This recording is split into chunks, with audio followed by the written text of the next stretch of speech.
ჯანმრთელობის მდგომარეობა მთლიანობაში დამაკმაყოფილებელი არის საერთო სისუსტე, მაგრამ ისეთი არაფერი არ არის, რაც შიმშილობის შეწყვეტის წინაპირობა შეიძლება იყოს, ამიტომ აქცია გრძელდება და გაგრძელდება სანამდე ფიზიკურად ამის შესაძლებლობა მექნება.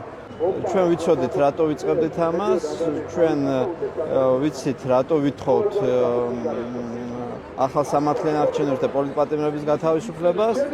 ამ ნაწილში ჩვენ არანაირი კითხვის ნიშნები არ აგვაქვს, პირიქით მიგვაჩნია, რომ ეს არის ეს ორი მთავარი მოთხოვნა, რაზეც ყველა უნდა გავერთიანდეთ.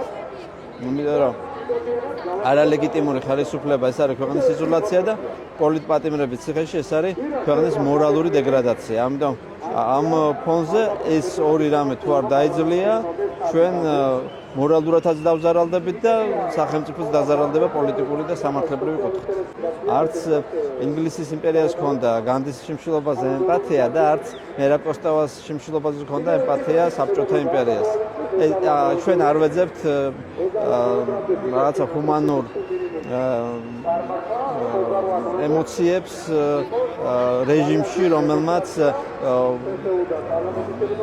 საარჩევნო ხმის უფლება წაართვა ემიგრაციას, რომელმაც შეწყვიტა ქვეყნის ევროპული ინტეგრაცია, რომელმაც ქვეყანაში გააჩინა ათობით პოლიტპატიმარი. ჩვენ ხედავთ, როგორ უსწორდება განსხვავებული შეხედულების ადამიანებს ხელისუფლება, ემპათია მათგან ძალიან უცნაური და გაუგებარი იქნებოდა, მაგრამ მე მჯერა იმისი, რომ ეს არის პროტესტი, რომელიც ჩვენ მხრიდან ახდენს იმის დემონსტრირებას, რომ ჩვენ ვაკეთებთ მაქსიმუმს, რაც შეგვიძლია გავაკეთოთ, ვიყენებთ ყველაზე უფრო რადიკალურ და მშვიდობიან გზას პროტესტის იმისათვის, რომ დავაფიქსიროთ, რომ ბრძოლა საქართველოსთვის, მისი მომავლისთვის არ შეწყდება.